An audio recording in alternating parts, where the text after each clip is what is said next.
This is the mission history for the fourth week of April as presented by Pastor James Huang. Okay, let's dive into this really powerful story about a young man whose life, though short, left just an incredible mark. This one sentence you see here, it pretty much defined the entire mission of William John Mackenzie. He was a Canadian missionary with a calling that was absolutely unshakable.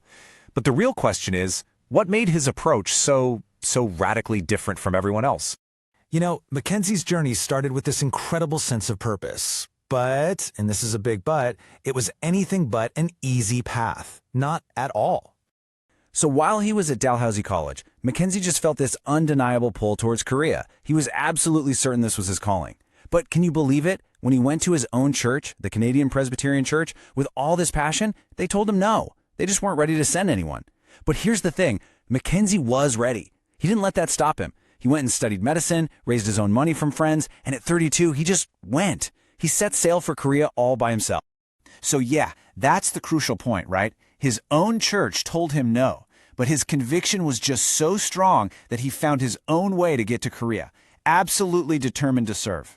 And this is where his story goes from determined to truly radical. This is where we really get to see his unique philosophy in action. I mean, you have to picture it. At the time, most foreign missionaries were living in these separate communities, keeping all their Western comforts. But Mackenzie, he chose a totally different path. He went for complete and total immersion. He didn't just want to work with Koreans. He made the choice to live as one of them. He wore the traditional hanbok, he lived in a simple thatched roof hut, a choga-jeep, and he ate only Korean food. He wasn't living apart from the folks in Sorey village. He was right there, living among them. And let's be clear, this wasn't some superficial gesture. It was absolutely central to what he believed. He felt that to truly serve the people, he had to become one with them. But, as we're about to see, this profound commitment, it came at a terrible cost.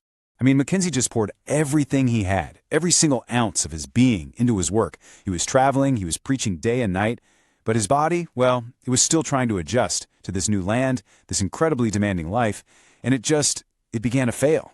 His pace was just relentless, and it left him so weak. Then, while he was out preaching under the hot sun in a place called Jangyeon, he got severe sunstroke. For 5 agonizing days, he battled this incredibly high fever. He even became delirious. And then, on June 23, 1895, somehow, he managed to write one final haunting entry in his diary. And these last words, wow, they give us such a powerful and heartbreaking window into his final moments. He could barely even write, but he managed to scrawl this out. I hope it's not death.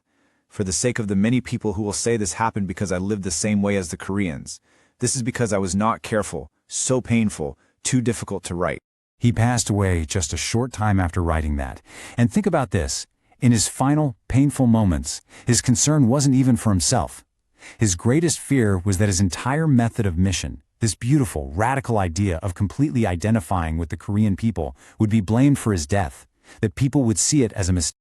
So he was only in Korea for such a short time, but the impact of his sacrifice? It was immediate, it was profound, and it was the exact opposite of what he had feared. Just 2 years. That's it. That's all the time he had in the country that he had come to love as his home. But what could possibly happen in just 2 years? Well, as it turns out, a whole lot. Instead of being deterred, the people of Sorey village, the ones who saw his incredible devotion firsthand, were just deeply, deeply moved. So in his honor, they were inspired to build the Sorey Church. And this wasn't just any church. It became the very first Protestant church in all of Korea, founded by Koreans themselves. And get this, the news of his death made its way all the way back to Canada, and it deeply moved the very same church that had originally told him no. His sacrifice became the spark, the catalyst that pushed the Canadian Presbyterian Church to finally start its official, fully funded mission to Korea. They started sending countless others to continue the work he began. In the end, his death opened the very door that had been slammed shut in his face. So, what do we take away from a story like that? Well, that leaves us with a pretty big question, doesn't it? Pastor James Huang, who shares these stories with us, is a researcher of Korean mission history. He served as a missionary to China and now ministers in Maryland, in the USA. He shares a story like this every week from his book, Remember and Repay, 52 Weeks of Mission Meditations.